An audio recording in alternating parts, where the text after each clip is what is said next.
So it turns out that there are two properties that people don't realize that they have to pay attention to. Now, of course, people who understand things do get it, right? But, it creates confusion because everyone pays attention to details that are not important and not the most important things. So the most important things are the long-range transportation, right? If you don't have long-range transportation, then you don't have a pandemic. So the other thing, it turns out, is discreteness of the variable. Now, what I mean by that is that many models assume a continuous variable for the number of cases, but it's not continuous, it's discrete. 0, 1, 2, 3, you have a discrete set of cases. And that turns out to be critically important because there's a real big difference between 0 and every other number, right? If you have no cases, then it's not around. But if you have few cases or 10 cases or 20 cases or 50 cases, you have a multiplicative process. Then you have to understand what is the R. R is the thing that everyone knows about as a relevant variable, right? It's either growing or it's shrinking. Those are the choices, right, that you want to care about. It's a continuous variable, and you can think about how it affects things. But if you have 0 cases, then R doesn't matter. So part of a point is that because of those two confusions, they really are confusions, and not just for people who are not experts, even for the people who are, quote, experts, right? These are the people who are study diseases, epidemiologists. They model them mathematically. But if you think about those two variables and how they work together, because once you have the variables, then you can create an understanding of the entire behavior of the disease. And what you really have to realize is that there is an incredibly powerful strategy to control the outbreak.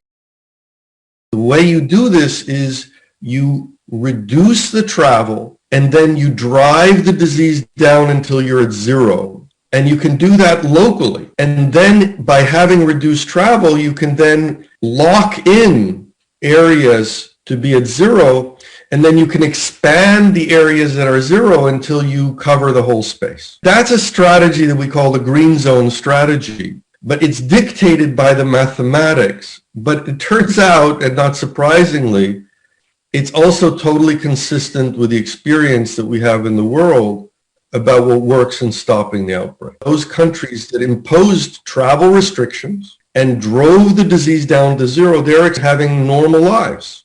In Australia, in New Zealand, in China, in Taiwan, in Singapore, so on. The trick is you have to use the things that you have to control the outbreak. If you do that, it doesn't take very long.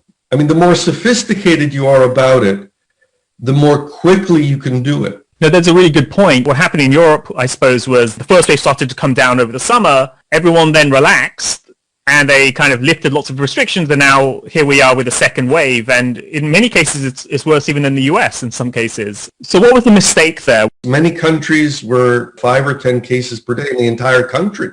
So it turns out that if they had actually just done a week or 2 more, they would have been free of the disease. The other mistake, they would be totally gone in the whole country.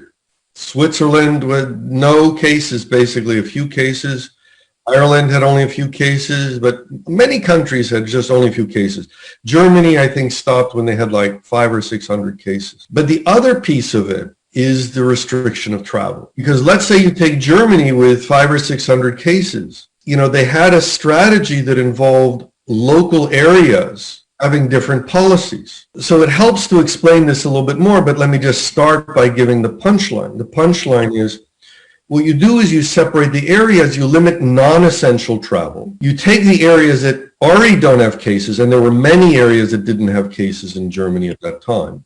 And then you say, okay, we'll protect those areas by limiting non-essential travel. And so you open up the economy there, so you're already restoring economic activity. In fact, you're restoring it to normal type economic activity instead of the half-baked, half-way of opening up, which was what they did. Then you keep the restrictions only in the areas where you don't yet have 0, and you drive those to 0, and then you open them up. And there it only takes another couple of weeks because that's the typical amount of time that you need If you have a local area that only has, and again, all the 500 or 600 cases are divided up now. So you have 10 regions, then you typically have only about 50 cases, but of course some have more and some have less. So the ones that have less take a week and the other ones take 2 weeks, and maybe there's 1 or 2 places that take 3 weeks.